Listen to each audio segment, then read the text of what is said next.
Attention, due to the nature of the films discussed, the Civil Gore podcast may contain adult language and themes.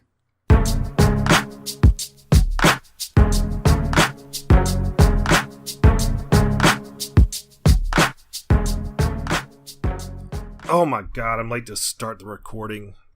Hang on. Hey Brian, are you there? Sorry man, I must have nodded off. Oh, it's all good. Ready? Yeah, here we go. Hey there everybody, welcome to episode 44 of the Civil Gore podcast. I am your host Tim.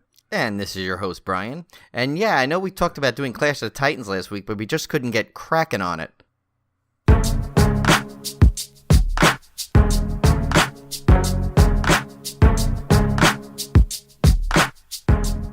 Oh my god, I'm late to start the recording. What a weird dream.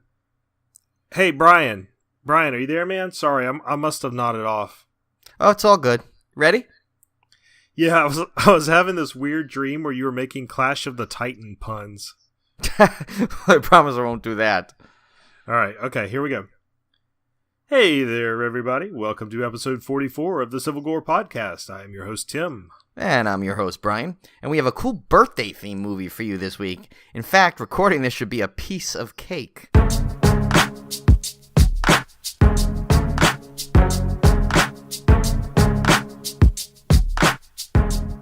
What the hell is going on? Dream within a dream? Hey, Brian, are you there? Sorry, man. I'm having these crazy dreams. Oh, it's all good. Ready? Yeah. I think I'm good. Hey, I got a weird request, okay? Don't make any opening jokes. Okay. Sure thing. Hey there, everybody. Welcome to episode 44 of the Civil Gore podcast. I am your host, Tim. And I'm your host, Brian. And Tim made me promise not to tell any jokes this episode. I mean, don't worry about it, man. It was just this crazy dream I had. I didn't mean to be like a Debbie Downer. You might say I've been defunded.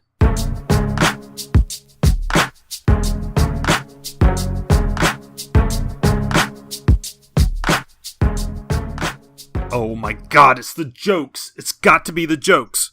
Hey, Brian, are you there? Answer me. Hey, what's going on? Listen, I'm stuck in a time loop. I don't have time to explain. Whatever you do, don't make any jokes. What? Huh? Hey, everybody, welcome to Civil Gore. I'm Tim, that's Brian, so let's get right into our first chop. Wait, why are you talking so fast? Okay, so yeah, the backlog project keeps on coming along. Wait, Tim, why are you rushing? If you must know, you're killing the show, Brian. Every time you tell a bad pun, you're killing the show. Well, since we come out weekly, does that make me a serial killer?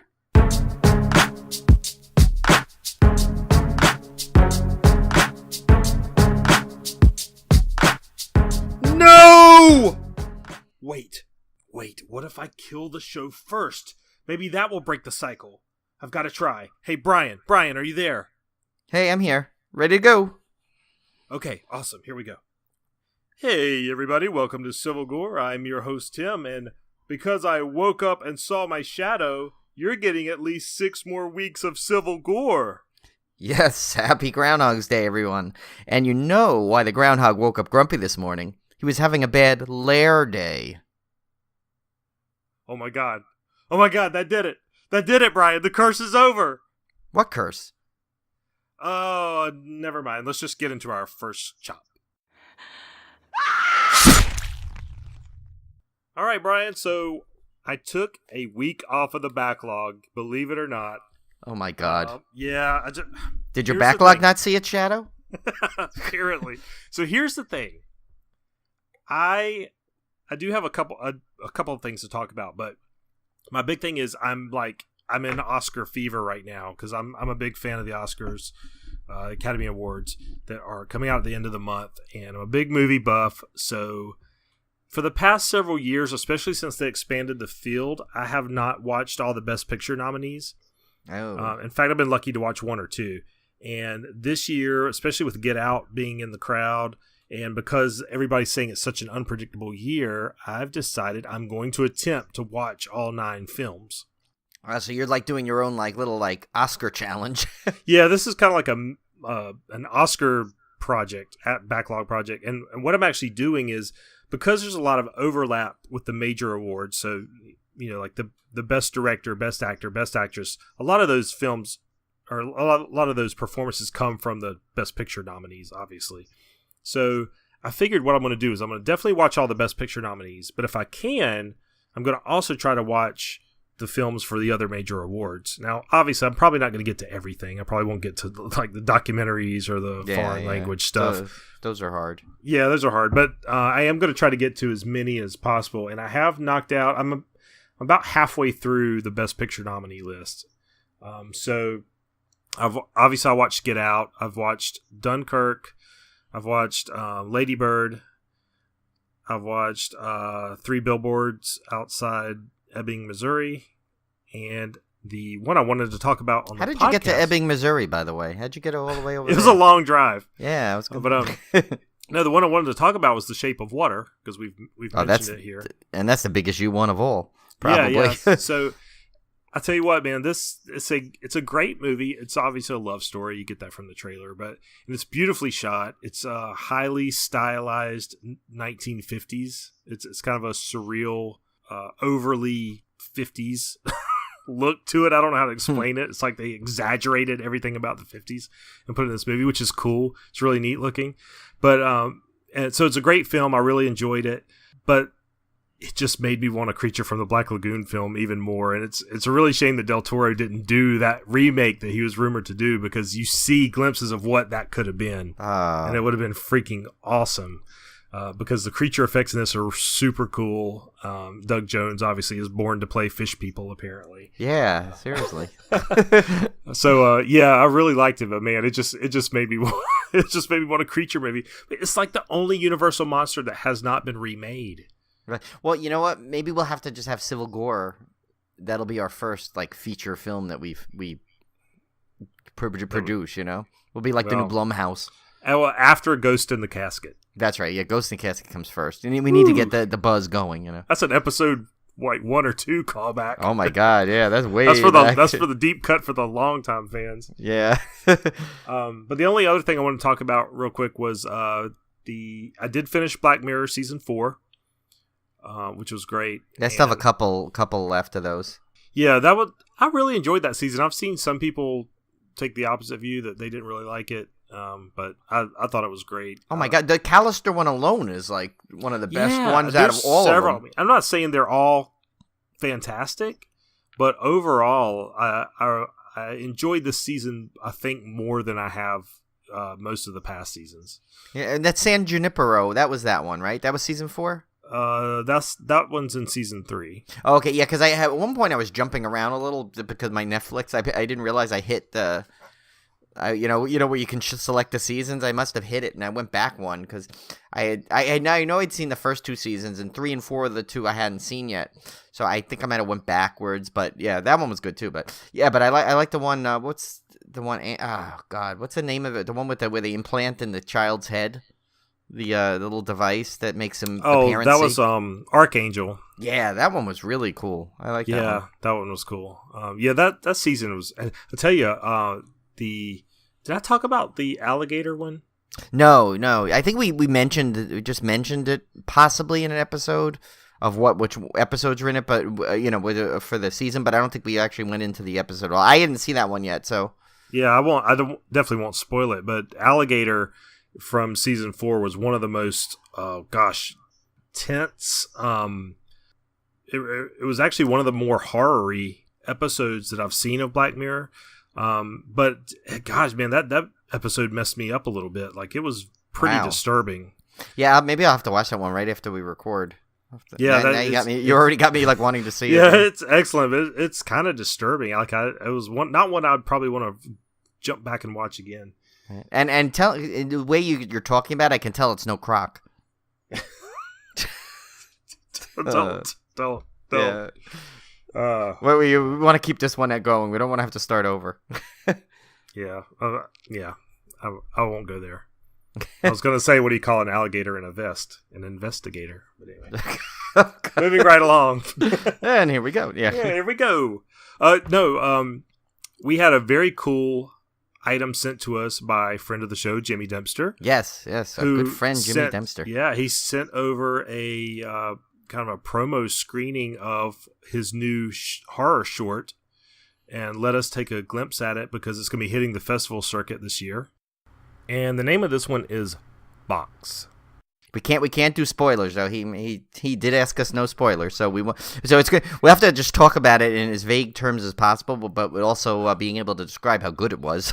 So it's and I am never going to not do what Jimmy Dempster tells me to do. Yes, he's scary. So anyway, no, but he's cool. He's so cool. That's the thing. He's like a super nice guy. He looks scary, but he's super nice. And he's like an us type of guy. He was us. He grew up in the '80s watching horror movies. I mean, come on. Yeah, but seriously, this was a great little short. I really enjoyed it. I love the music selections. I used a lot of classical pieces that I've always loved. I really can't talk about it without giving anything away.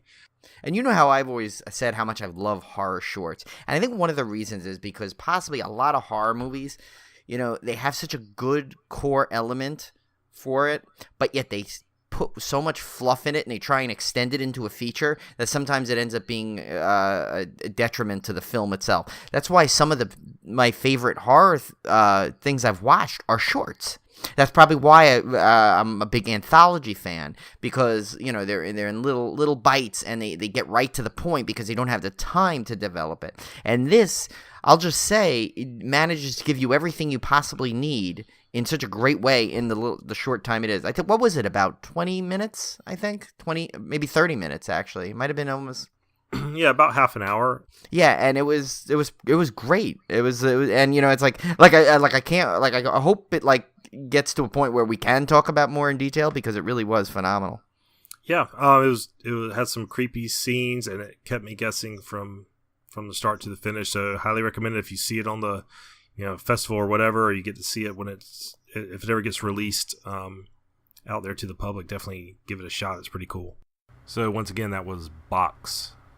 Yes, very good. So, and thank you, Jimmy, by the way, for sending us that, because that was cool. And anyone else out there is listening that has stuff like that, I know we've gotten a couple. So if you're listening and I know you've sent us some links and stuff. We're sorry we haven't got to them yet. We have a list we're going through, but so doesn't mean we're not doing it yet. It means we just didn't do it yet. We are planning to look at all those things that we've gotten sent.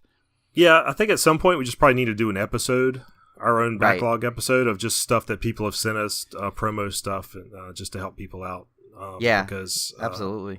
Definitely want to support independent filmmaking and people that are out there making horror and creators, that kind of stuff. I'm a big supporter of that kind of stuff. Yeah, same here.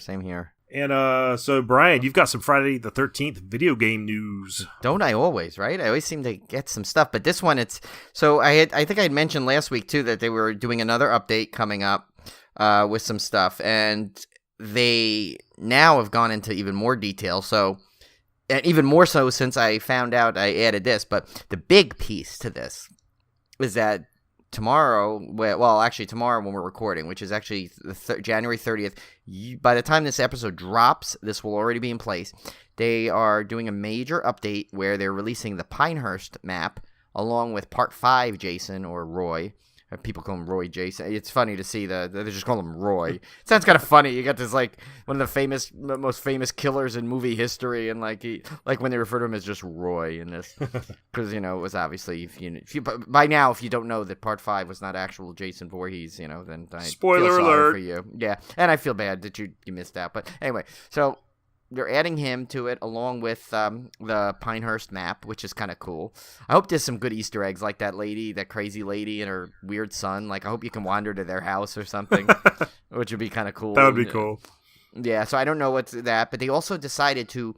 A lot of people complaining that the counselors became too good at getting away, and they were finding knives and weapons too easy, and they were just smacking Jason around, and he wasn't scary enough. Now, I've played this. There's still times where Jason comes out and it's still scary, but I've seen Steve Cohn play Jason before and watch people just pummel him and hear him being frustrated as he does Poor it. So Steve Cohn. Yeah, it is. It really is. It's hilarious to watch, and it's so funny because he gets so frustrated because it's he's got someone in their grasp and they'll just have 3 pocket knives in their inventory and they keep getting out.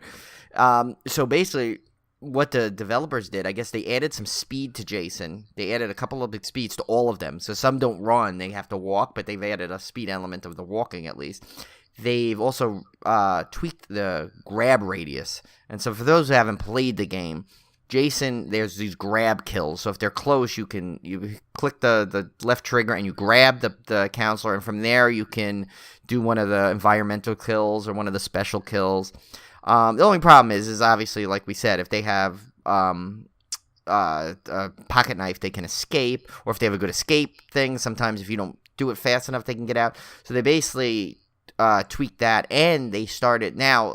First of all, I never got lucky enough to find these pocket knives like everyone else does. I get one every so often. Well, they basically made them even harder to find, along with taking out some of the weapons now that you see. So the weapons are not as readily available. Because pretty much you'd go into a cabin and you'd find a weapon somewhere. Especially you find the machete a lot. Now, supposedly they made that even less to find. So you can go into a cabin literally and not find a weapon, which really kind of handicaps you as a counselor a bit. So that's going to be interesting. And now, so think about how hard it is to, if you really do want to kill Jason, because to kill Jason, you actually have to have the machete, along with Pamela's sweater and all this stuff. But so now, if this machete is harder to find, you may have a real chore ahead of you, like it should be, in all honesty. Yeah. I mean, although I will say, I am so impressed with this developer that continuing to support this game and add to it and add to it and add to it and patch it, tweak it. And I mean, because a lot of developers, they might release a patch or two and then it's done. They move on to the next thing. Yeah, and they obviously they started off so bad because the game was released. It was released late a couple times, and then finally when it got released, it was just plagued with problems. And there's some connection issues, and there's matchmaking issues, and all this stuff. But I'll tell you, they have not, from day one, they have not stopped working to try and improve it. They constantly with new updates, constantly trying to keep it fresh. They listen to the people that complain, and they will react. It's so funny because you get one side of people, oh, why are people listening to them all the time? But then you get the people, oh, thank you for listening. So, you're not going to please everyone. But I'll tell you, this game, the developers here, they sure try. They try and fix the problems that people talk about. And they still have plenty of modes coming, including still got the Grendel map along with Jason X. You have that full single-player mode, and who knows what else is coming. I mean, that's just what was planned now. I mean, obviously, there's still plenty of more that could come out.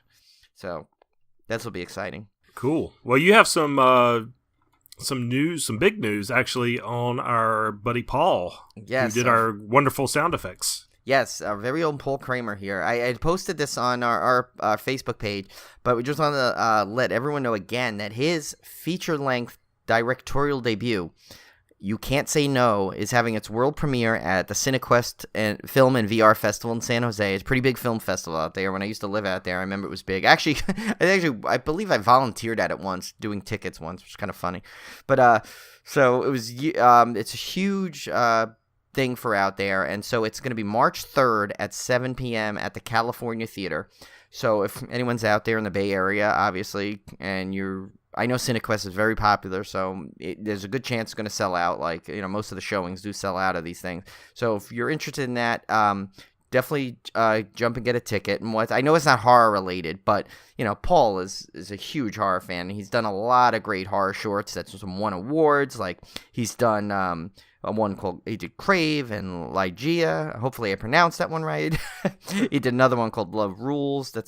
And so they've won audience awards, and he's won best short in the Sacramento Film and Music Festival. So Paul, I'm so happy for him that he's got his feature length film that he's directed, and I know, because I went to film school with him, how hard he worked at his craft, and the fact that he's at this point now is so awesome. So congratulations, Paul. And just to give you a quick little summary, the movie You Can't Say No that I mentioned, it stars Marguerite Moreau. You might know her from the Mighty Ducks. Played Connie Moreau, which is kind of funny. Same last name. Peter Fonda. Oh God, it's supposed to be Hamish Linklater. It corrected to Hampshire Linklater. Again, they're killing our names. I tell you. Well, it's all Word's fault. Yeah, it really is. But it's Hamish Linklater. You might have seen him he's been in a bunch of movies. He was he was the brother in The Adventures of New Christine, that one, and he was played Ralph Branca in 42. You've seen him. He's been in a ton of stuff. And William Shockley. And so basically, here's the quick synopsis. It says, just days from signing divorce papers, Hank and Alexandra Give the relationship one final shot by playing a game with only one rule. No matter what they ask each other to do, they can't say no. So it's kind of a really cool romantic comedy, and hopefully it will do well at this festival, and it'll get a wide release, and we can all enjoy it. So once again, though, congratulations, buddy. Paul, job well done. Yeah, the premise sounds intriguing, I must say. Yes, and it's got a good look at that. I mean, Peter Fonda. Come on, that's awesome. Yeah. All right, well, that's it for the first chop. Let's get right into our dismemberment. Wait, no, please, God, no, don't cut off my...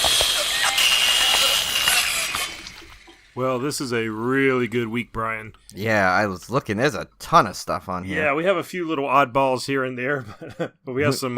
you know what? I had just realized that we started off the new year. We haven't really been doing our picks of the week.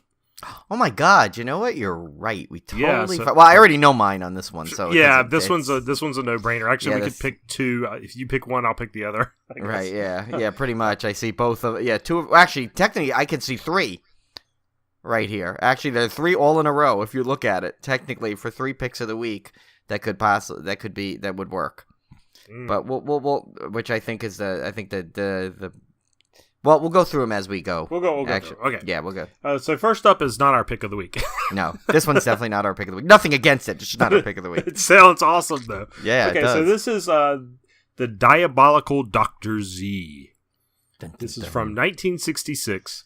It's a redemption release directed by Jesus Franco. I knew you were going to say that well. Yeah. I just sensed it. I could say Jesus. Yeah, no, but it's probably not. Like we say here in the South, Jesus. Yeah, Jesus Franco, but it's probably Jesus Franco. Yeah. Starring Estella Blaine, Mabel Carr, Howard Vernon. Synopsis. Woman seeks to avenge her father's death by using a local dancer with long, poisonous fingernails to do her bidding. Isn't that always? Don't you like that when there's always the convenience of always when you need revenge, you always find a local dancer with long poisonous fingernails? Like, how did she dip them in poison, or? Yeah, I don't know. It's like was she born poisonous, or did they, as they grew longer, they got more and more poisonous?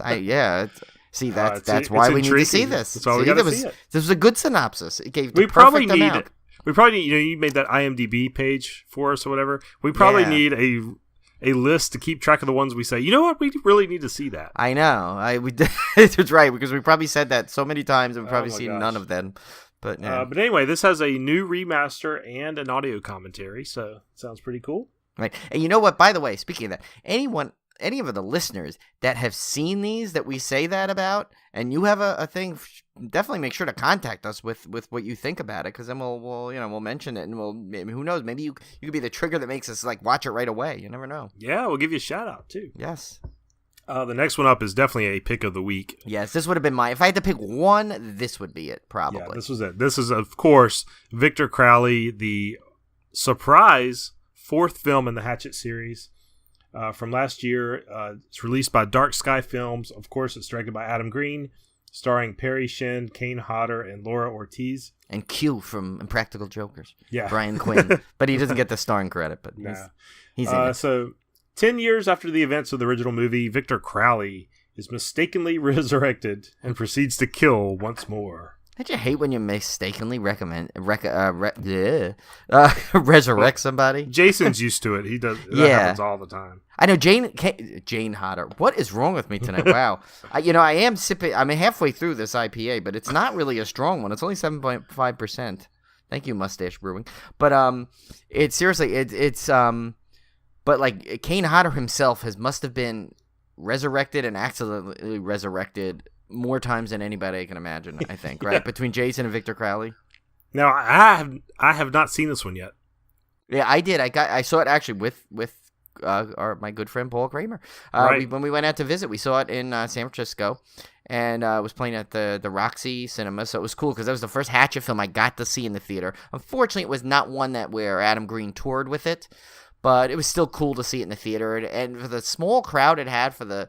The theater's not big to begin with, but it's a nice crowd. It was a nice, lively crowd. Like, they were really into it, which was awesome. Because, there's nothing like a good slasher film when the crowd is into it, screaming and cheering and laughing at the points that's supposed to be. So it was really fun experience. I think you'll really love it. It's like, and it's definitely a perfect addition to the Hatchet series because I can't get enough of that. I hope they keep going.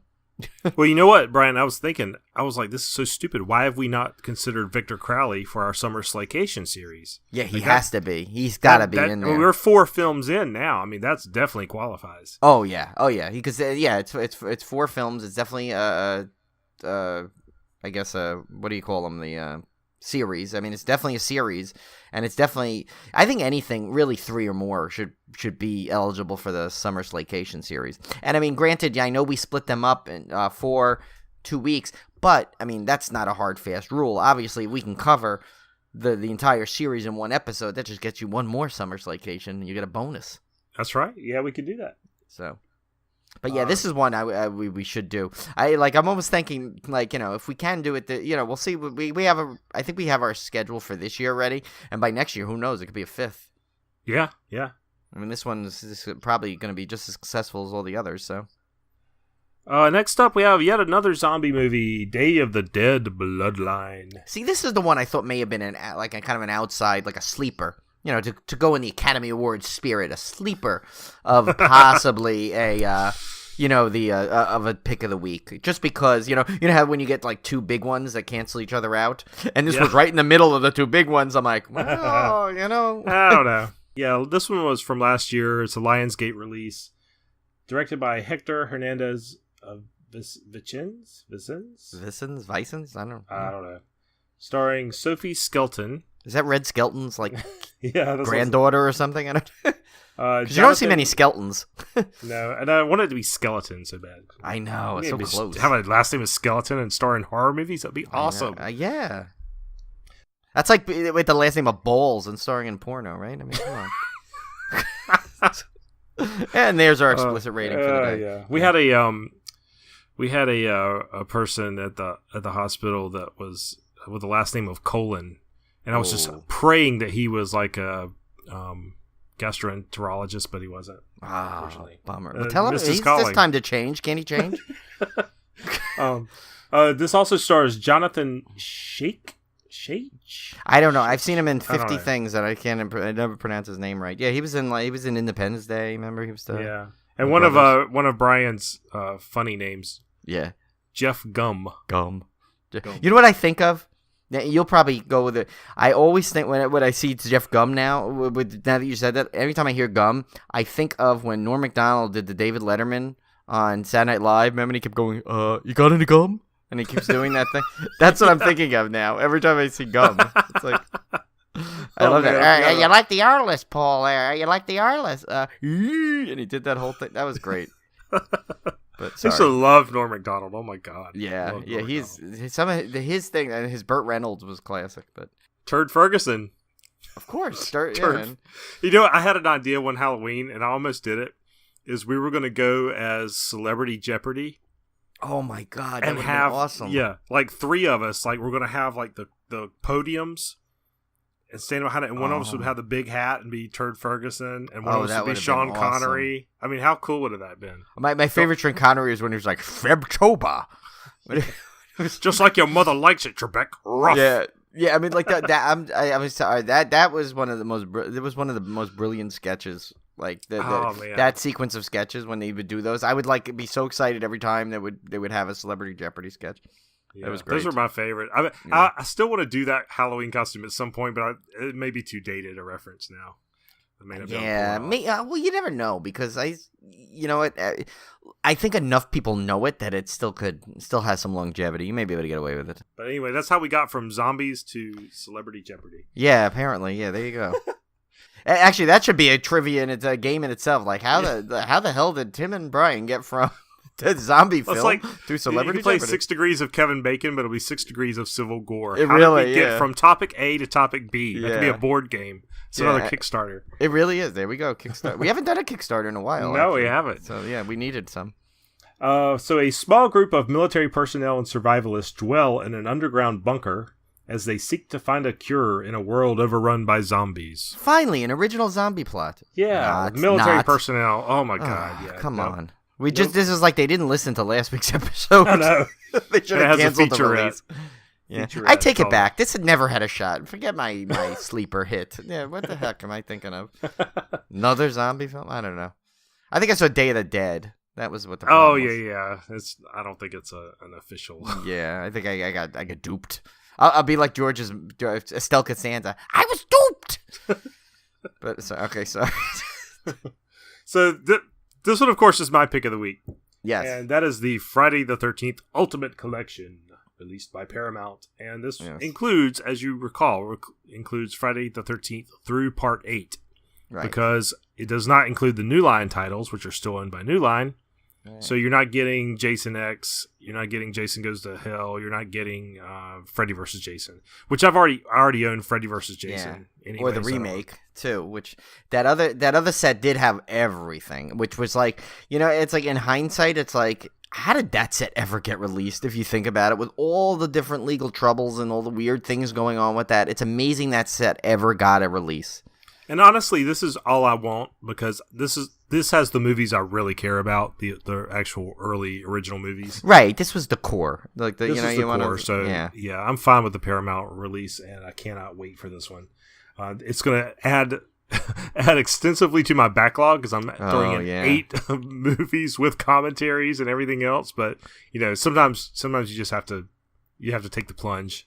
Plus, I don't know, does this come with the, this doesn't have the Crystal Lake Memories in it, does it? Because that, I bet you they can't release that either, because that's another one that I'm surprised is still out there available to get, because the rights to that, because that shows from all of them. So, they had to borrow, obviously, there had to be a stretch with some of the rights on that, because they go through every one. Yeah, but I'm not too worried about that one, because you can get that readily anywhere. Right, I mean, that's so you can yeah. stream it and everything else, so yeah. That's one I know we said this, but that's one we definitely have to do. We need to go through that. Oh, that would be cool. Well, like I said, we need to do a documentary. Right. Episode. Maybe 1 month will just have to be documentaries. We'll just pick it. I'm finding out with a weekly podcast, even with a weekly podcast, there's not enough weeks in a year to do all the things you want to do. There's not, but that's good, because that means we have well, it's good and bad for some people, I guess. If you're tired of us, you're in trouble, because we've gotten so much we have so much content to last us like years down the road, and good for us, because it's funny, when we started this, I'm like, we're gonna have enough stuff to talk about every week, and but then we found this niche where we got we have all the DVD releases. There's always plenty coming out. There's always great discs coming out. There's plenty of horror news, and now it seems like more than ever. So it's like, and then we have that, and then we have our feature, and we have just an endless supply of movies and things. So it's like, yeah. So this will be our least politically correct synopsis of the night. Yeah, I just glanced at it. Wow. Okay. Okay, so this is The Gruesome Twosome from 1967. This is an Arrow release, and this is one of those Herschel Gordon Lewis spectaculars here. If you've ever watched any of his stuff, like Blood Feast, it's pretty crazy. Oh, that's him. Yeah, that's right. That's wow. him. Yeah. Okay. Stars Elizabeth.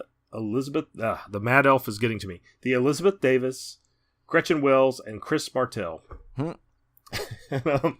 So I'm gonna just read this word for normal word. Names in that. It's so funny based on what this is about to come. I did not write this synopsis, so don't write me angry letters. A demented elderly woman has her mentally retarded son kill and scalp various young women to use their hair for her wig shop, while a persistent co-ed tries to link various killings on a local Florida college campus to them. So what a family! A demented elderly woman she has a mentally retarded son. That's like, yeah, that's a lot to deal with in the family apparently. They own a wig shop, no less. Yeah, I know, right? The wigs. I don't know. I kind of want to see that out of morbid curiosity. I don't know. Yeah, I kind of do. Is that bad? Does it make me a bad person that I want to see it now? Now this next one up sounds like a bad Sci-Fi Channel movie. Yeah, I don't even know how to say it. With the dots with the periods in the middle of the yeah. All right, I'll let you read it. Alien invasion, someone. But it's like SUM1. Yeah, it's like S.U.M.1. So what does that stand for? Is that going to be like the big plot twist in this thing? I don't know. I'm thinking. Well, if you see, it's a It's the name of the young military rookie, so I'm thinking it sounds like Space Universal Marine or something like that. Oh yeah, look at that! You got that way too fast. You've I've seen been thinking this. a lot about Yeah. it. So this one was from last year. It's released by Gravitas Ventures, directed by Christian Pasquariello, starring Ewan Rian. These all sound like Star Wars names. I know. This sounds like someone you find in a cantina. All of them. All three of these people. Andre Hinneke and Rainer Werner. Rainer Werner. He was that. He's that starship pilot that used to smuggle stuff off of Dagobah, remember? Yeah, no, seriously, all three of them literally could like report to Jabba's palace right after it, and like with like prisoners or something. Oh, okay. So speaking of aliens, an aggressive race of aliens took over planet Earth, and humanity is at its end, living in giant bunkers below ground. So that's 2 movies this week. You can get zombies or aliens and live in a bunker. Pick your pleasure, yeah. Basically, you're going to be in the bunker, but which one? Yeah. Young military rookie Someone is sent to the surface to save a group of unprotected survivors. You just gave me an idea for a Kickstarter, though. How about instead of the underground, they're hanging at Archie Bunker's place? Because you still got the bunker, and then that was bad, huh? That's going to start the podcast over, isn't it? Those were the days. Archie! Yeah. Showing our age. Yeah. I was what are they talking about? Woman. Okay, yes. All right, now that may have been the greatest tangent we've ever went off we on. just connected an alien sci-fi movie to Archie Bunker.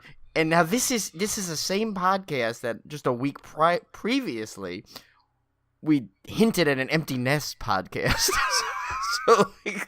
So look where we've gone. They're gonna people are gonna start revoking our liquor license. Like they are. You're no longer allowed to drink. And no more beer pairings for you guys. Yeah, that may be this thing. I'll tell you. We're cutting you off.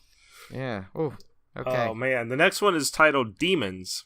And has nothing to do with demons. Last year, apparently not. Yeah, what the heck?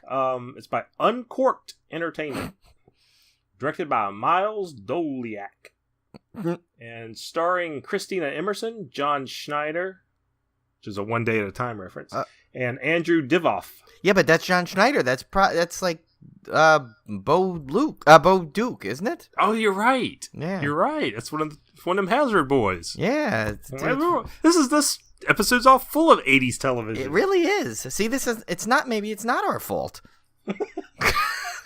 So, let's go through the synopsis here. Celebrated fiction writer and former priest Colin Hampstead and his wife Kaylee are tormented by the ghost of her late sister as the details of her grisly death are slowly uncovered. And you didn't read the second sentence. And with the help of former Sheriff Roscoe P. Coltrane, no, I'm sorry. Oh God, we need to apologize. Oh man, yeah. Wow. I swear I've only had one beer. Me too. I'm not promise done with you. It. But I will say it's a 16 ounce, so it's a little it's bigger than normal, I guess. It's only 7.5%. I don't know what's doing it. I don't know. Yeah, Maybe I'm tired. Well, the Mad Elf is. Oh yeah, Mad Elf is good. Trogs. Mad Elf is 11%. So. Oh yeah, so you have an excuse. Yeah. Anyway, theatrical releases for February 2nd. Oh, I can't wait.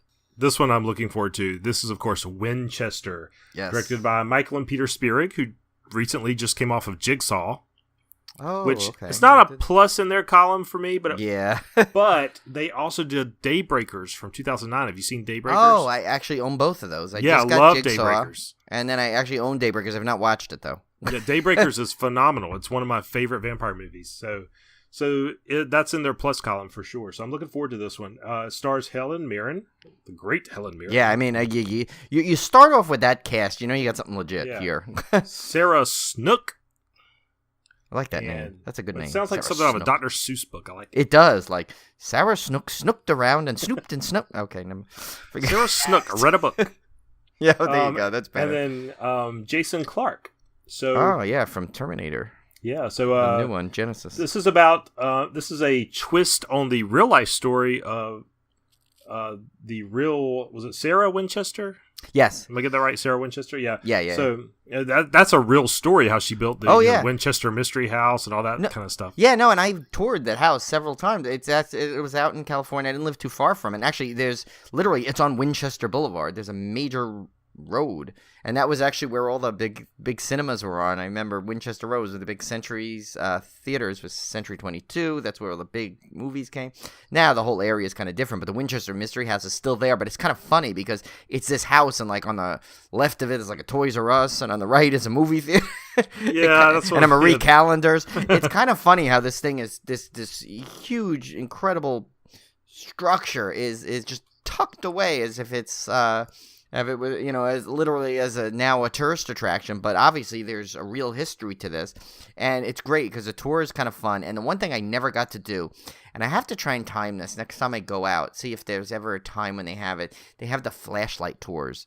Oh, that would be so fun. Yeah, literally you go through the entire house with a flashlight. And the tours are really fun because they take you to that stairway that leads to the ceiling and doors that open up to walls. And it's really cool history because, obviously, I'm sure by now people know the story where she was worried. I mean, it says in the synopsis, but long story short, she was basically worried that because of her husband's guns that killed so many people that the ghosts were going to get revenge, that she literally had workers work in the house 24/7 to keep building and building and building upon this house. And it's massive if you see it, so... Wasn't she told by a medium or something that if she ever stopped working on the house? Yes, I think that. If she ever stopped working, that would be it. So it's like really this cool maze of a house, and it's really neat. And I've always wanted to go there. I want to go there so bad. It just sounds so cool. I've read a lot about it. Well, you know what? If you do if we end up doing that big, that big Disney Tom thing, I always say, okay, if you ever drive, one of the coolest things, that little off topic here, anytime you're in California, one of the best drives to do is just drive along the coast from like the Bay Area to like the LA area, and you go along you see the water, and it's just an incredible drive. And Julie and I have done it a couple times, and it's just a great drive. So it's like, even if you go to one, Southern California, give a couple extra days maybe to take a drive to, say, Northern California or vice versa and really experience it. And if you hit Northern California, of course, you can check out the Winchester Mystery House. Yeah, that sounds awesome. Yeah. That and the Magic Castle is the two places I've always wanted to go. Of course, that's Southern California. So you could do both. You have a big trip planned, Tim, basically. Not to imply they're in the same location, but just that's two California things I've always wanted to do. Yeah. Well, and that's but that's the beauty of it. If you do take that trip, you can hit some other cool stuff on the way, like the Pea Soup Andersons. Like, I don't know if you saw the movie Sideways, but you can basically do that whole area. Sideways. Yeah, and that's in the right in that Buellton area, and Solvang. It's right over. To this day, I won't drink a fucking Merlot. Yeah. Oh my god, it's so funny. It was just on the other day. That's like really fresh in my head, that movie. I love that movie. Oh my gosh. Anyway, all right. So of course our main feature this week is Happy Death Day from last year. It's one of my favorites from last year. Oh yeah, directed by Christopher Landon, starring Jessica Rothe, Israel Broussard, and Ruby Modine. And the synopsis was, a college student must relive the day of her murder over and over again in a loop that will end only when she discovers her killer's identity. So this is one I really liked. I went and saw it in the theater when it came out. Of course, the trailer was excellent. The trailer was really, really good. And I love the premise because I'm a huge fan of Groundhog Day. Right. Like, it's one of my favorite Bill Murray movies of all time. So Phil? No, sorry. Ned Ryerson. Okay, sorry. The premise of a horror movie, like taking place where she's having to relive the day of her death over and over again, was just instantly captivating to me. Man, Blumhouse is kicking butt. They are, man. Release after release is just better than ever. I swear. You know what? Well, I think they've kind of tapped into what horror audiences want. They got a good feel for they got their finger on the pulse. Well, because they're fans. They're a fan of horror, and they're releasing horror. That's the thing. You Paramount Pictures, you got guys looking at dollar signs, and he sees, okay, we'll throw Jason out there a lot of times, and I see the money roll in. But, as the sequels went on and further, you got kind of less, about that, just more like of the same, So that's what I think is so good about what Blumhouse does is they, like you said, they know what people want because they want it. Right. Yeah, and they've done some great things with like no big name stars. Yeah, Like, they made some great films. Yeah, I mean, I know Jessica Roth has been in some other stuff, but I think this is really going to put her on the map. Like I already saw she's in some kind of romantic movie or something. I saw the trailer for it. I don't know what's about, but it's out in theaters now. I don't know. It's about some country singer, I guess. But and I think it's so funny. Probably people know her so well, even if they didn't see this movie, because I think, like you said, the trailer was so huge. It's like so many people love the trailer. Yeah, and she was so good in this because this is not a role that was easy to cast because the main character is not very likable. It's kind of a hard balance there because you have to have a character that you care for, that you don't want to see die, but at the same time, she's kind of this character that is in some ways unlikable enough that you don't mind seeing her die 11 times on screen. So it's a very tricky balance. Yeah, and we should preference that, obviously, if you have not seen this by now, you may not want to listen to this because it's hard to really go through this properly without giving spoilers away. And there's a couple of sequences to talk about that obviously we're going to possibly spoil this films for you. So warning you now on this. Yeah, definitely. But to go with that, yeah, so it's like, and it's funny because, and I saw the director quote this, and he's absolutely right. And this is, I think, a true credit to her performance too. And, obviously the writing and directing of this, but you end up towards the end really liking her and rooting for her. Now, granted, she's not easy on the eyes, obviously. She's very easy, very attractive girl. But, she's like, comes off as a super bitch in the beginning of this movie to the where she's just mean to everyone that comes across her path, even the people that are really being nice to her, you know? And, and people that just like, she's just, boom, and it's like, there's obviously the comparison to Groundhog Day is so blatant, it's hilarious. And so it's like, flat out in that whole opening sequence when she walks through, it's there's so many sequences like Groundhog's Day where, like, hey, someone's kind of ask like, the Ned Ryerson, some girls coming up with trying to ask him to sign a petition or, then you got, you got the kid that falls out of the tree in Groundhog's Day, the frat boy, I guess, falls over because of exhaustion and the sprinkler and all the things, that keep happening. And it shows you so great how they, just like Groundhog's Day, they use these sequences to keep you, the audience, knowing what's going on and knowing what to expect and knowing the time, even if so they can alter things going on, but you still know what time it's going to be, or that, okay, well, this part's going to happen. Like, for example, like the blackout that happens, which used later as a plot point for her to time, to set the timer on her watch with the serial killer guy. Like you notice that there's a couple of recurring things that happen no matter where she is, which is kind of cool that they put that in there. It's like at Groundhog Day, they had a couple of those. I'm off the top of my head, I can't remember. But there's always these set sequences, and any of these type of movies, they have to have that. So, and they did a really good job of doing that in this. Yeah, the big challenge with any of these movies is how do you keep it from being boring, watching the same events happen over and over, which I tell you was a major fear of mine going into this. I was like, am I going to really sit here for an hour and a half and watch the same cycle over and over again? But they do enough to differentiate that you don't typically get bored with it.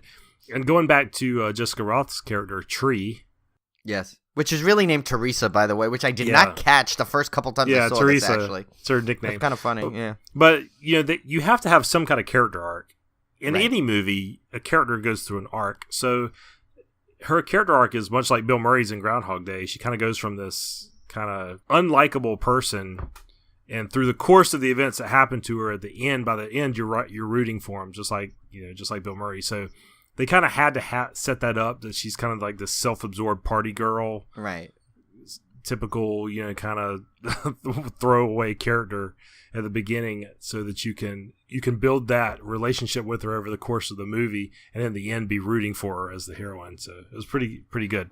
Yeah, no, and it's funny too because there's some you find out as you find out more of her character, like she's kind of got a lot of there is a lot of backstory you learn about her, why she kind of may be this way too. So that kind of helps kind of tip the scale, so to speak, of rooting for her again. Because one of the funniest sequences is even when you start to kind of you're about to sway, there's the sequence where she's going over with oh my god, I forgot his name in the movie. I know it's Israel Broussard, but. Carter. Oh my god. Carter, yeah. Carter. Yeah. Yeah, and so one of the funny sequences is right as they start to you're starting to feel you could possibly start to like her and stuff, and you're feeling a little bad for her. She has the hilarious scene with Carter where they're running over. It's so what could be the motive? And she starts listing the things. Well, maybe that little short girl I got fired at TJ Maxx, or maybe my friend who I keep stealing her boyfriends, and so it's kind of funny. You're oh, okay, why are we starting to like her anyway? It's but it's kind of at that point it's kind of done this comedy, but that shows how good a job she did. I think is that she could actually and she's so expressive. I think I had said this originally when we touched on it when we both had seen it in the theater, of how her facial expressions are just so over the top at some spots, and it's almost like an animation, I think. Mm-hmm, yeah. And it kind of helps you, it's so she's just really good at the roles. When she has a scared face, it's her whole face is scared, if that makes sense. It's so she just did a fantastic job. Yeah, she did a great job. The first act of the movie kind of sets up her day. So you have the initial complete day of her doing her thing. Until she obviously gets murdered that night, and then wakes up the next day. And so then you have some sequences where you start seeing this pattern of her realizing that she's stuck in this loop and that she keeps getting killed over and over. And that part of the movie was probably the most enjoyable to me. I like the whole concept of her, just like in Groundhog Day, when they start realizing how they're trapped and how what they're doing is not getting them out of the situation at all.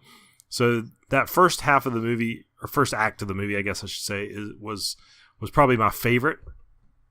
And then you start introducing the character of Toombs, right? Who is an escaped serial killer.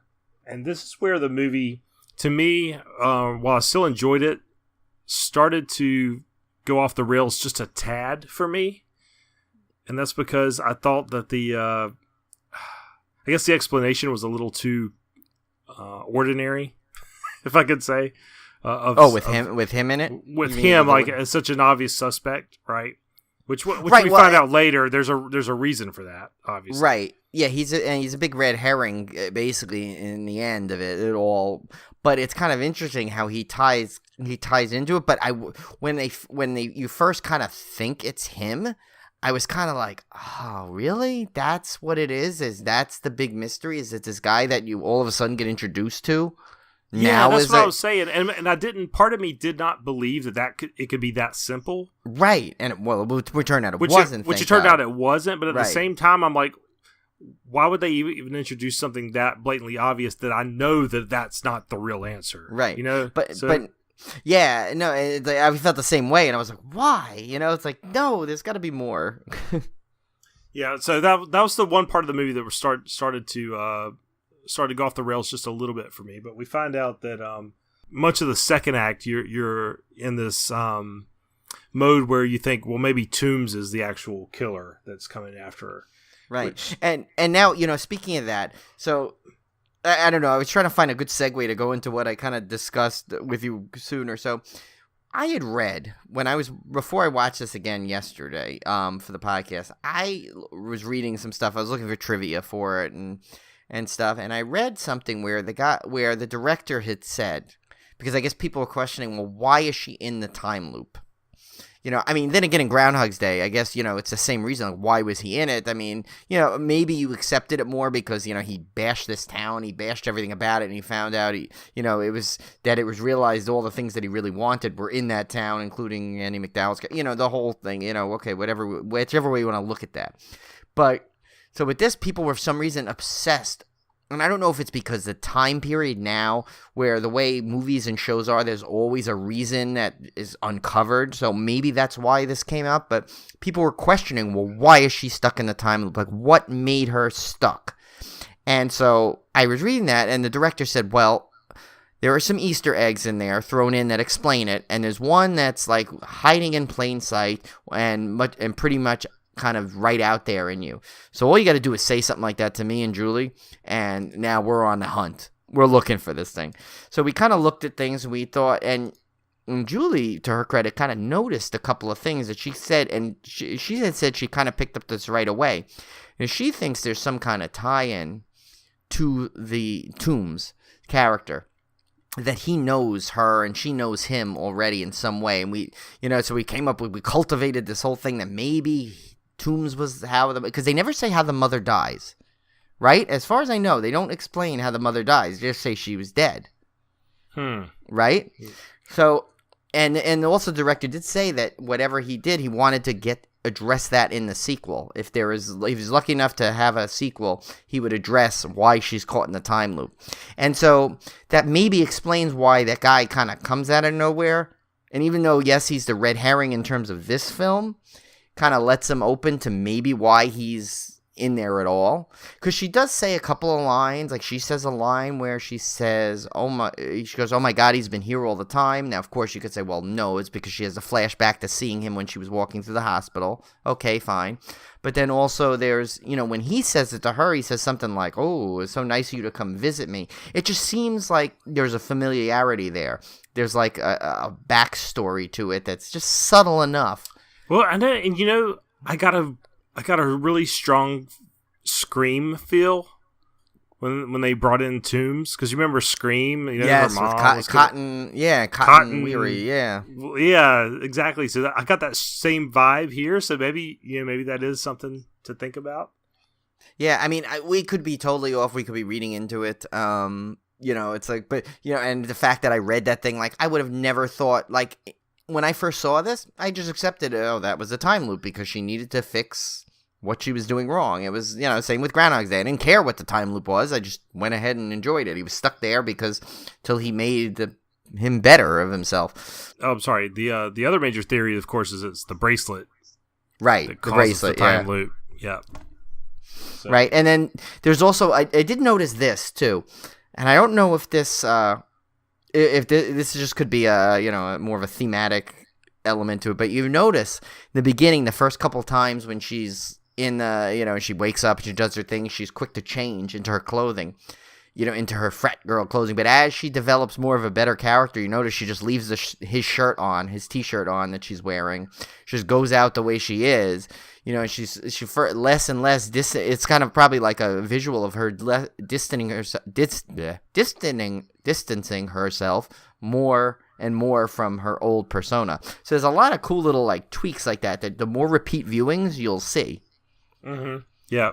Yeah, this is a movie that was made for Blu-ray, where you can actually rewatch it and rewind it and that kind of thing. So you can, and I love it. I could watch this over and over again because I do enjoy. It is very enjoyable. It's because I think the performances are good. Plus, it's got a guy named Creepy Tim in it. Can't. That's right. That's right. Can't forget that, which was part of your horror challenge. That's right. I totally forgot about Creepy Tim. Yeah. Yeah, and. Poor Creepy Tim gets dissed in the beginning, but then you find out it's okay because he's would have never been happy anyway. But are we okay to talk about the ending? Yeah, because I think because we basically said this one is we try like I know we have usually a pretty much a no spoiler policy for new films. But this it's been out. It was out. It's been out on Blu-ray for a couple of weeks now. It's been on digital a couple of weeks before that. It was pretty big in the theater.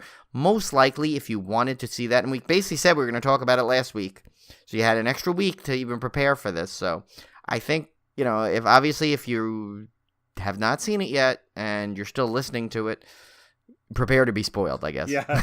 So we find out that the real killer is Lori, her roommate. Yes. And this was my single biggest problem with the movie. As much as I love the movie, I really hated the motive that Lori had for killing her roommate, which was basically that a guy that she liked Tree better than her. Yeah. I just thought that was the lamest excuse for killing someone. Especially, and you know what? It's funny. Now that you said that, it just triggered something. Like, I didn't have so much of a problem with it because I thought, believe it or not, I think the whole motive was a very secondary piece to this. I think it was, obviously the mystery, you want to know who's doing it, but I think it was more to, for her to find a way out of this time loop kind of a thing, and find out who was the killer, but it really didn't matter the motive so much, I think. But I get what you're saying, especially, you're trained to know, like, what, okay, the motive, you're killing someone, there should be a true motive. But it's funny but now that you said that, it kind of triggered a thing, especially when they tried to almost like hint that maybe it was the other sorority roommate, the one that was like her frenemy kind of one that she kept repeating in there, and the same would have been the exact same reason if she would have killed her. Yeah. Now, to be fair, in the movie, I believe Tree kind of points that out as a stupid reason to kill somebody. Yeah, she does, which kind of, if you think about it, kind of makes it a little bit more okay. It does, but it also implies that the writer knows that that's a stupid motive, so they had to write in the lead character believing that it's stupid to make it okay. Right. Well, and then too, she even says, she goes, that's it? And she goes, well, also because you're a dumb bitch. I'm like, okay, that's even worse, really. I mean, if you think about it. I don't know. I mean, I could see the self-awareness there is kind of funny. Like, here's the audience thinking, oh, this is a stupid motive, yet the writers already know that you think it's a stupid motive, so they've written that into the script. Okay, I can see that kind of meta take on everything, but to me it just still kind of fell flat. Like, it was, oh gosh, the whole Tombs thing plus this seemed so contrived. And I understand, they had to do something, because the whole point of the movie, really, this is a one-trick pony. The whole point of the movie is a girl keeps reliving her death over and over. Right, until she figures out what to change. Until she figures out, so I mean, that's your core, and you've got to have something to hang off of that. I understand that, but that's the only real problem I had with the movie was I wish that underlying motive had been more solid instead of kind of a throwaway, haha, yeah, we know it's stupid, but we're going to do it anyway kind of thing. And it's cool. There's some cool wrinkles too that this kind of is a little form, like the one sequence where she literally could get away and she could possibly break the curse, and you kind of wonder what would happen if she saw this through, when she realizes that Carter tried to save her and he gets killed, and she's gonna go run out and she could escape, but then she realizes, wait a minute, if I end this now and I survive, he's dead and he's not coming back. So she sacrifices herself, and at that point she already knows that she's running out of the time, because another cool thing that I think they added to it that I get, an extra step, is that whole thing where there are costs for her having to repeat the day. Like Bill in Groundhog's Day, it was a pure comedy. That was it. He could have probably gone on for another 6 years, reliving the same day with no consequences. Speaking of that, I had read an article one time. I think the director confirmed this, that where they asked, like, how long had Bill Murray actually been stuck in that loop, and the director said something like 10 years. Oh, really? Which, like, really depressed me. Oh, wow. You would have thought it was maybe like a couple of months. Yeah, like he was saying in his mind like 10 years. He'd been stuck in the same. Well, it would make sense because at one point, remember, he's just like, literally, he's like off the deep end, and and it's funny, she never goes there. She never goes to the point of where she's just trying to kill herself, like, because remember, like at one point he's just trying to kill himself. Right, and but then again, his day didn't end with him dying all the time, so that he thought maybe he could do that. But it's funny they do have the similarities too, is like when she decides to start having fun with it, like she walks out naked in the thing and she starts pointing at people. It's like, hey, yeah, I like that scene. Yeah, like stuff like that. It's like, they have fun with it. It has a natural arc of what you would have, because it'd probably be the same thing. First you'd be freaked out, then you'd be more like, all right, I got to figure out a way out of this. And then, but what I liked is how they did, to bring it back to what I was saying, is I liked how they added that risk. Like, she couldn't just go on like this over and over and over again. She was literally running out of time in what should be an endless loop, which is kind of good. It gives it stakes. There's stakes now involved, which is kind of cool. Yeah, well, I mean, it's a fun night out at the movies type of movie. Like, you're not supposed to put too much is, this isn't Get Out. No, That's an allegory for social injustice or anything like that. It's just a kind of a fun, accept the premise, roll with it, have a good time, go home kind of movie. That doesn't imply at all that it's bad. It's very entertaining. And there's certainly room for movies like that. I love being able to go to the movies.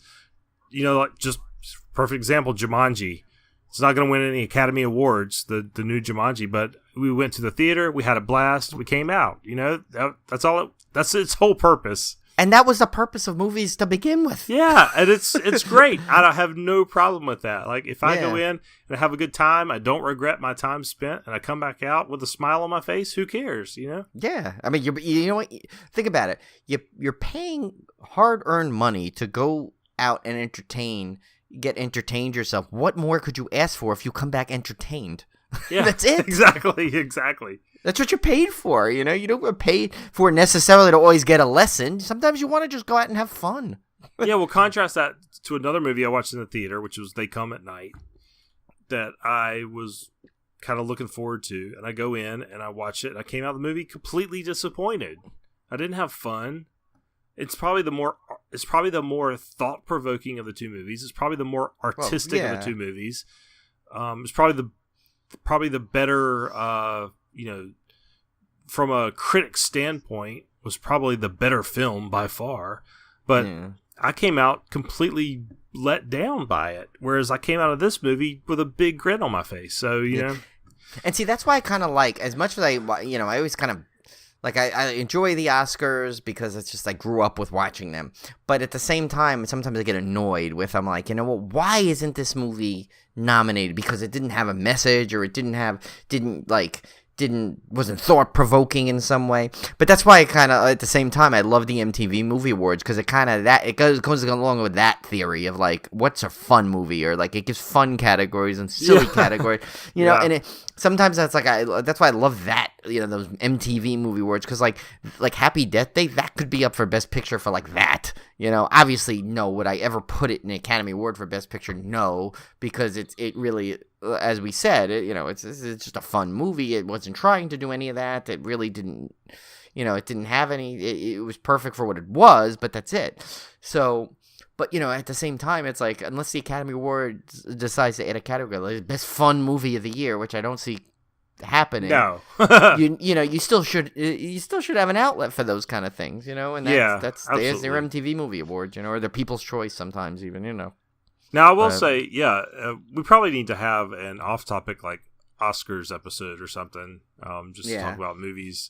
But I know what you're saying, because a lot of the films like I see nominated for Best Picture, and I'm like, was it nominated for Best Picture because it's really that good, or was it nominated because the director has clout and the marketing team did a big push and it has some kind of historical significance? Right. But I mean, an example, or starts Frances McDormand, because those seem to always make it. Yeah. Now I will say, Three Billboards was pretty darn good. It was. I heard that was good. Yeah, it was really. Yeah, I'll have to say that one was probably, of the ones I've watched so far, was probably my favorite in terms of just thought provoking, and it really made me think about the movie after I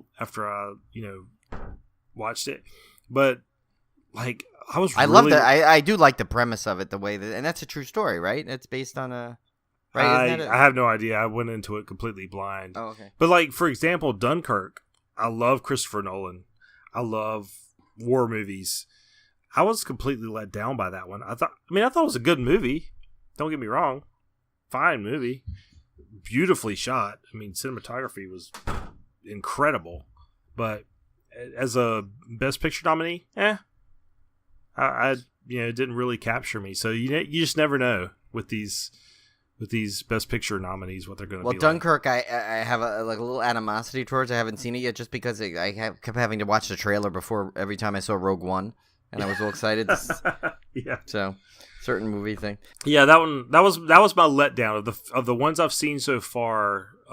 Shape of Water, I completely enjoyed. Three Billboards, I completely enjoyed. Lady Bird, I completely enjoyed. But Dunkirk was the one that I could have taken or leave it. Sorry, I think I got it confused. The Three Billboards confused. Now, I did like the plot of that too, but it was a different movie I was thinking of when I said it was a what I thought was a true story thing. But you know what I think that here's the gripe that I have is that when there's these critics that are obviously like these these stuffed shirt people where you know that like they just won't let themselves enjoy a movie that's not supposed to be like this critically acclaimed success, and that's what kills me when I see these people like I remember there was there was this one woman that she used to be out in California, this critic, and I remember, and she was talking about these movies. She did these movie reviews all the time, and I remember she was talking about these movies like you never heard of, but yet then they ended up going into the Oscar at the year, and I'm like, for something, like it wasn't Best Picture, but it was like Best Actor. I'm like, where did it's like half these movies you don't even like aren't even re-release, it's like yeah. Well, I mean, the thing is, you have to understand these critics have seen way more movies than we have. Right. So they have a lot more to compare to. They know a lot more about film history than we do. They're going to catch things that have been done time and time again that we think are fresh and new, that they've seen 50 million times, and that's going to color their perception of the movie. So I can kind of see true. I can see sometimes where they have a point of view that's alien from most moviegoers. Doesn't make them always right by any means, by any stretch of the imagination. But I can kind of see, if you've read 100,000 books and the next guy over has read 10, right? Yeah, you're going to have a different perspective on this. Is an exaggeration, but you get my point. So yeah, I try to balance it. I try to look at not only the critic reviews, but also try to look at the audience reviews. Right, but. Yeah, and I know what you mean. And the thing is like, the funny thing is that Academy Awards have become like such a mainstream award show. Yet, it's a lot of sometimes the movies are just not very mainstream. But well, now that they've expanded it, I think it's been a little bit better. Yeah, it's helped a lot. And the fact, like I remember when Paul and I were watching the Academy Awards when Silence of the Lambs won. And I felt like that was such a victory for like everybody, It's like that, like a movie like that would win, because Titanic won. I mean, that was a huge one. Yeah, but it's like it's like I know, like like the Star Wars, the original one, like it was up and it didn't win, and but like I know, like okay, I obviously I'm biased in some degree because I'm a huge Star Wars fan, but I thought Mark Hamill's performance was incredible. Got totally, never was probably considered as you're never going to get a shot. I was shocked that Get Out even got nominated for Best Picture, and Jordan Peele got nominated for Best Director. And Daniel, I'm going to butcher. How do we say his last name? I always get it wrong. Kaluuya, I don't know. Yeah, Daniel, and he was fantastic in it, and I'm glad he got recognized too. But here's the thing: would that movie have been nominated if it did not have this heavy social injustice element? No, there's no way. And it's a shame because for what, even if you let's take that out of it. Let's just pretend to take it out of it. I know it's hard because it's such a focus, but let's take it out of it. It was still a damn good horror movie. Yeah. At the core of it. So let's look at that and say maybe it's not my cup of tea, but I have to recognize it in its genre and compared to the other films in its genre, how much it stood out. Like, that's what so it's like, part of me always thinks Best Picture should almost include, like, like maybe some even more, like, genres in it. It's always the same type of pictures in there. Yeah. Right? Here's the way I've come to look at it, because I agree. I totally agree. Like, the Oscars are typically, even when they expanded the field, I guarantee you most people have not seen most of those movies. Even regular moviegoers have probably not seen Three Billboards, or they probably went and saw Shape of Water because that was heavily hyped.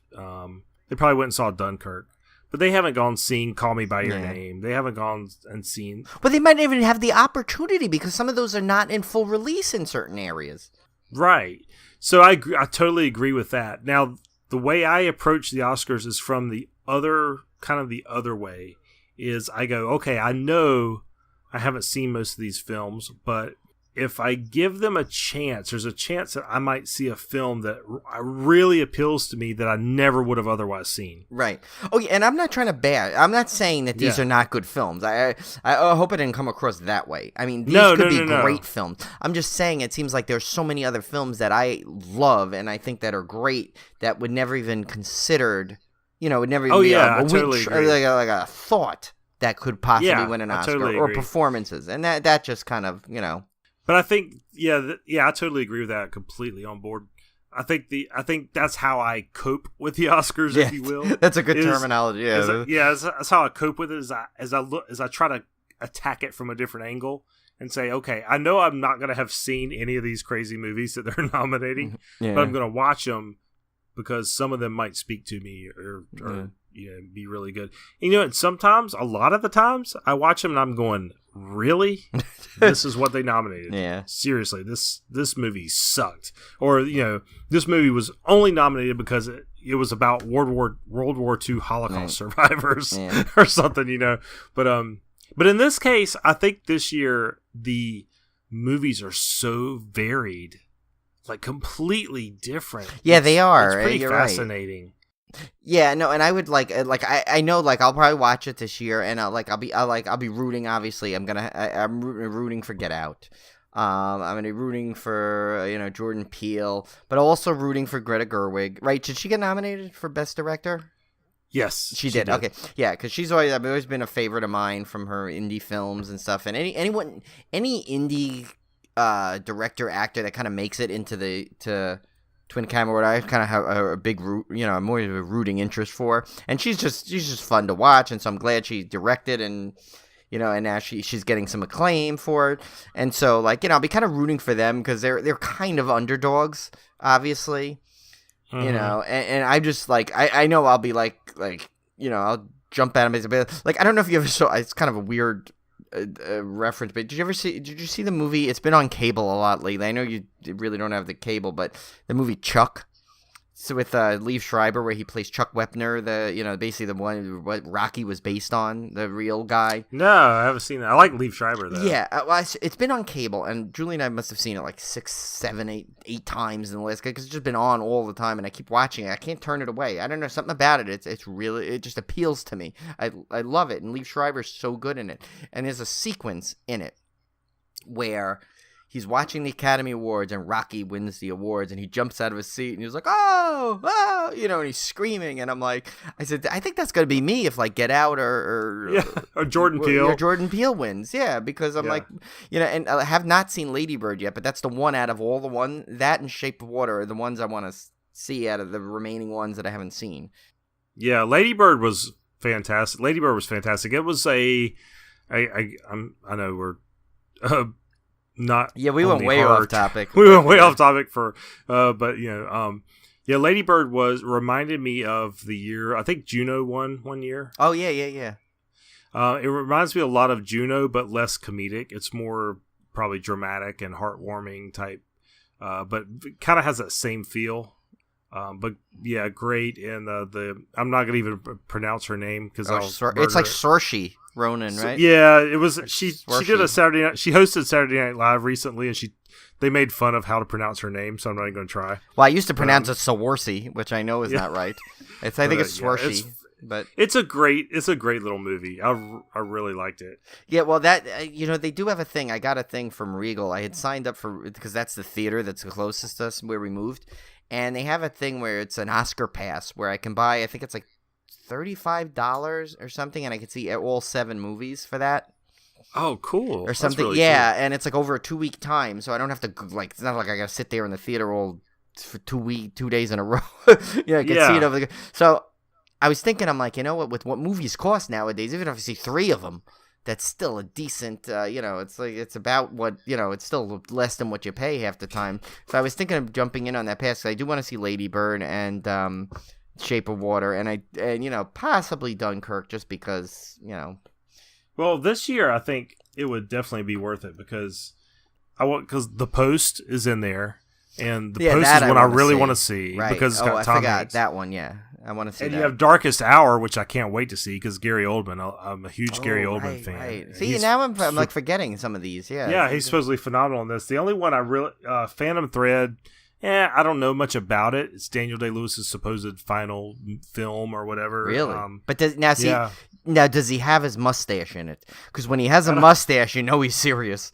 Does he have the mustache? Your milkshake. Yeah, drink it up like that, or if he's like, he's got a bowler hat and fighting Leonardo DiCaprio. Those are serious moments.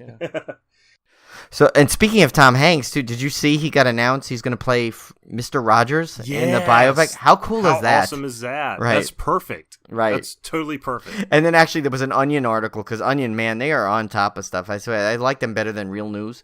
They jumped right on it and said, like, Tom Hanks just is on a mission, a life's mission to play every single man in the world. Yeah. But yeah, so all I know is I will definitely see that movie, because growing up with Mr. Rogers and having Tom Hanks play him, I mean, come on, he's the guy. Now look at the guys he's played, though. Seriously, Walt Disney.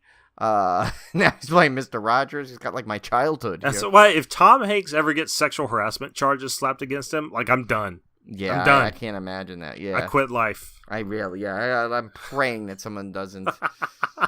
Yeah, I quit life. Okay, well, let's get on with it. Sorry we went off topic, guys. But, I'm just in Oscar mode right now, so Yeah. sorry about that, yeah. But anyway, yeah, so final thoughts on Happy Death Day. It's a great movie. Don't psychoanalyze it too much. Right. It's just don't do what I did and sit there obsessing on it, why the connection is.